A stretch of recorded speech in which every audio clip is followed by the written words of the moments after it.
آج کے دور میں اگر جیب میں چھید ہو جائے تو سکے سے پہلے سگے گر جاتے ہیں۔ ایک پٹھان نے چڑیا گھر بنایا اور ٹکٹ 50 روپے رکھی تو کوئی نہیں آیا، پھر 25 روپے رکھی تو کوئی نہیں آیا، پھر 10 روپے کر دی تو کوئی نہیں آیا، پھر پٹھان نے انٹری فری کر دی اور چڑیا گھر لوگوں سے بھر گیا۔ پٹھان نے شیر کا پنجرا کھول دیا اور باہر نکلنے کی ٹکٹ 200 روپے کر دی۔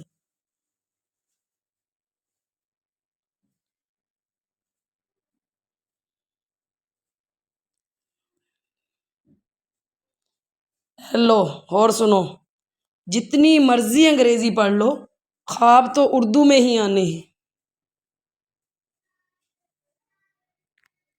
بیوی، تم تو کہتے تھے کہ شادی کے بعد مجھے پیار کرو گے۔ شوہر، مجھے کیا پتا تھا کہ تمہاری شادی مجھی سے ہونی ہے۔ عورت کا میک اپ اور پٹھان کی نسوار ختم ہو جائے تو دونوں ہی پاگل ہو جاتے ہیں۔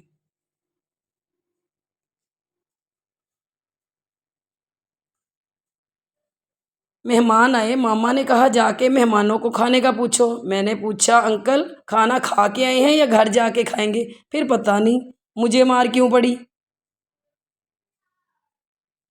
شادی وہ خوبصورت جنگل ہے جہاں بہادر شیروں کا شکار ہرنیاں کرتی ہیں۔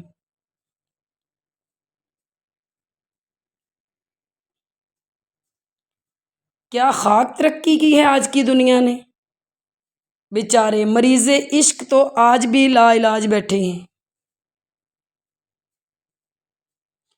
پانی ابال کر پیا کریں بھائی، کیونکہ مچھلیوں کے بچے پیمپر نہیں پہنتے۔ نہ جانے کس بات پر اس نے مجھے چھوڑ دیا ہے فراز، وہ شخص تو کسی کے 5 روپے نہیں چھوڑتا۔